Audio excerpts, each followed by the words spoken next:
What's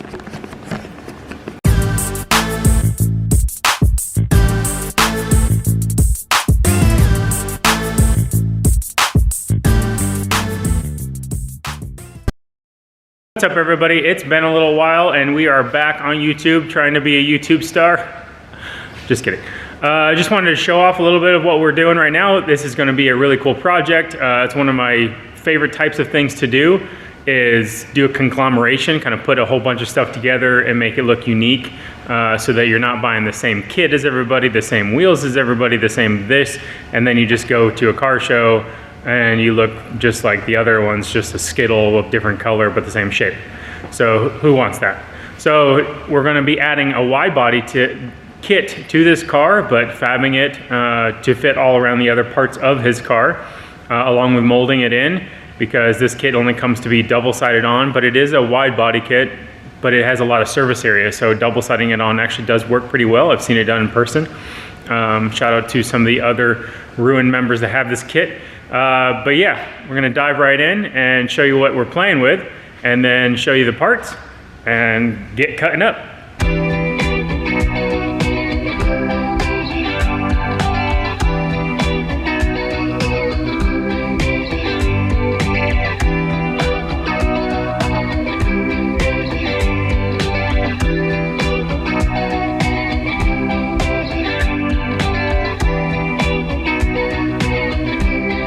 Okay, so you saw some of my D-, my failing grade cinematics here, but yeah, at least you can see what the car is. I'm going to show you what the parts are, and show you what the new parts are, and kind of my idea of how we're going to put them all together, and hopefully it's very unique. Now we got about a month and a half or so to get this entire thing done. It is going to the Electrify Expo in Austin in November 13th, I think it is, something like that. And we also have 2 other cars in the shop that need to be worked on, another one that has to go to SEMA, so I have a lot of work to do as usual. We're gonna be rewrapping it the same color.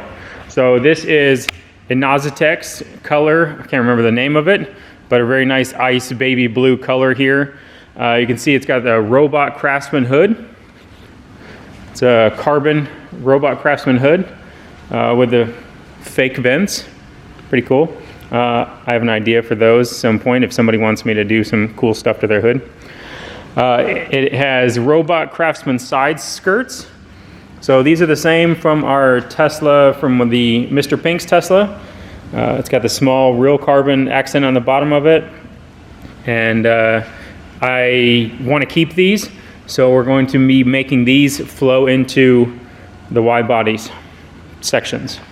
It's also got a very unique kit, that unique front and rear bumper that almost nobody has. This is a StarTech kit. I believe it's from Brabus is the brand, so everyone knows Brabus from Mercedes, but StarTech is their knockoff, like side brand for Teslas, and it's a very, very cool bumper, very aggressive.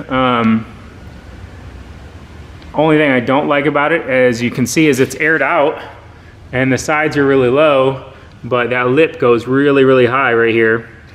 And so it doesn't look like it's very low in the front. So we originally wanted to make a front lip for this, and we might do that later on, but not gonna have time to do it on this round. And then we've got a very cool StarTech spoiler back here. I like that it's a 3-piece and it flows into the quarter panels here. It's got good mounting all the way around it. It flows really, really well.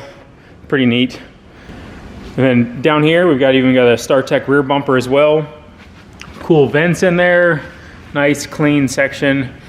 I'm not sure about this little center section. I think that should have been a third brake light. It's kind of like a T to go along with the Tesla, but I think it's a little goofy personally. If that was a light, that would have been 10 times better.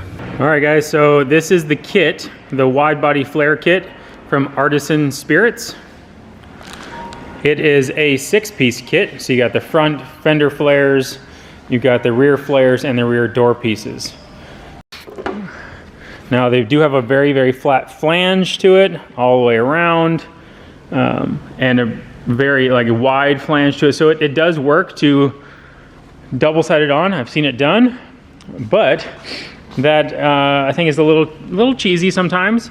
But what we're gonna do is mold it. So we're gonna make it permanent, but one thing we're gonna have to do is, you can see that it overlaps the side skirt, so we're gonna have to cut that off and fit that to there. Also, you can see that this is meant for an OEM bumper. And right now it looks like we're gonna cut this in 2 pieces so that the bumper will be removed with the piece and then mold it on so it's all in one section and smooth, and the body lines, luckily the body lines kind of line up for the most part. All right, now in the rear, you can see that this comes with a really big vent, which is very cool, but it also has another vent down there, and they're not gonna line up. It's gonna be double vented, not gonna look that great. So we're gonna fill this vent in so we can keep the same one on the bottom. So it goes kind of like this. So you can kind of see the body line lines up down there, which is gonna be nice. Lines up along the bumper edge, but we're gonna have to cut it right in the center. You can kind of see back inside there. You're gonna have to cut that right in the center of this area so that it can be separated, mold the bottom section in, mold the top section in. Also, you can see that it's got a little side skirt ledge, and we're gonna keep with these side skirts, so we're gonna have to cut this and fit it to that side skirt. Okay, so once all these pieces are cut, fitted, then we will be cutting out the quarter panels, cutting out the fenders, and then molding everything on, and then it gets all rewrapped in the same color. And yeah, we got wheel fitment to do. We got a lot to do. So I guess nothing to it but to do it. Whew. It's a lot of work. Let's see.